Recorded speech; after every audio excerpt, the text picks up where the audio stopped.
নমস্কার, আপনারা দেখছেন ভিশন প্লাস নিউজ, সঙ্গে রয়েছি আমি দিশা। কানাইপুরের বাতাসে এখন শুধুমাত্র শোক এবং প্রতিবাদের ছায়া। জানতে পারা যাচ্ছে 30শে জুলাই যে সেখানে কানাইপুরের যে জনপ্রিয় তৃণমূল নেতা পিন্টু চক্রবর্তী, তাকে যে নৃশংসভাবে হত্যা করা হয়েছে তারই প্রতিবাদে পথে নেমেছে সেখানকার স্থানীয় জনগণ, সেখানকার পরিবহন মন্ত্রী বা রাজ্যের পরিবহন মন্ত্রী এবং পাশাপাশি সেখানকার যে পুরপ্রধান এবং পঞ্চায়েত প্রধান সহ বিভিন্ন বড় বড় ব্যবসায়ীরা। এছাড়াও দেখতে পাওয়া যাচ্ছে তারা পথে নেমে মৌন মিছিলে সামিল হয়েছেন এবং কালো ব্যাচ পরে তারা প্রতিবাদ জানাচ্ছেন। এছাড়াও এই ঘটনার সঙ্গে যারা যুক্ত রয়েছে, যারা এই নৃশংস হত্যাকাণ্ডের সঙ্গে যুক্ত, তাদের শাস্তি চেয়ে পথে নামতে দেখা গেছে সেখানকার সাধারণ মানুষকে। এই বিষয়ে পরিবহন মন্ত্রী স্নেহাশিস চক্রবর্তী কি বলছেন এবং সেখানকার স্থানীয় বাসিন্দারা কি বলছেন শোনাবো। মুন্নাদাকে ভীষণ ভালোবাসি। মুন্নাদা খুবই সাহায্যশীল মানুষ।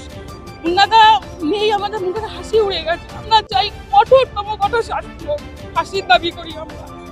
আমাদের একটা গার্জিয়ান সরে গেছে মাথার উপর থেকে, সত্যি আমরা অনেক কিছু হারিয়ে ফেলেছি। আমরা চাই মুন্নাদার কঠোর, মুন্নাদাকে যে এভাবে নিষ্ঠুর হয়ে মেরেছে তাদের কঠোরতম শাস্তি হোক।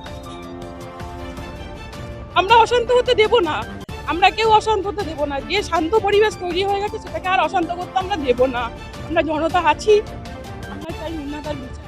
জনপ্রিয় একটি ছেলে ছিল এবং সে যেমন পঞ্চায়েতের সদস্য ছিল তেমনি সমাজসেবী ছিল এবং প্রত্যেকে দলমত নির্বিশেষে সকলের সাথে তার যোগাযোগ ছিল এবং প্রত্যেকেরই যা প্রয়োজন সে চেষ্টা করতো সেগুলো যাতে পূরণ করা যায় এবং এলাকার ডেভেলপমেন্টের জন্য তার অফুরন্ত উদ্যোগ আমি লক্ষ্য করেছি।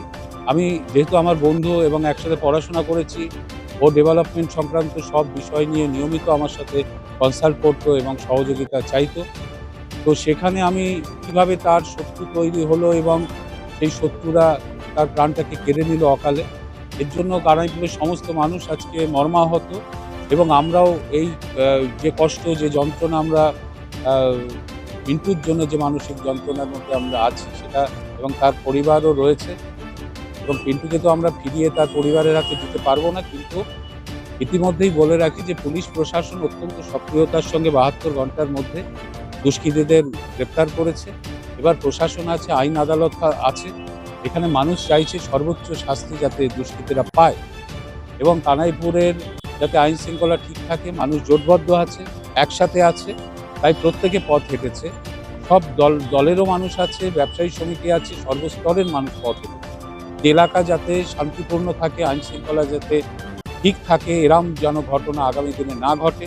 প্রশাসনও সক্রিয় থাকবে, আমরা জনপ্রতিনিধিরা থাকবো এবং সাধারণ মানুষও থাকবে। এই বা এই সভা প্রমাণ।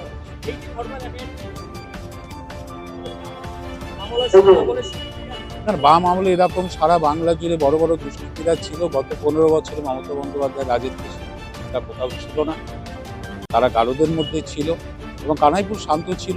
আবারও একটা ঘটনা ঘটলো, এখন পুলিশ তদন্ত করছে, তদন্ত করে সেই অনুযায়ী ব্যবস্থা হবে, বিচার হবে, শাস্তি হবে, যারা করেছে তাদের তো শাস্তি।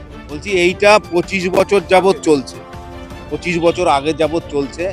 এটাকে আমরা সাপোর্ট করি না, কোনোভাবেই সাপোর্ট করি না। আমি এলাকার বাসিন্দা হয়ে বলছি, এটা যেটা করেছে এটা নিন্দনীয় খন্ড। মুন্নাদা এই ধরনের মানুষই ছিল না, তাকে এইভাবে হত্যা করবে।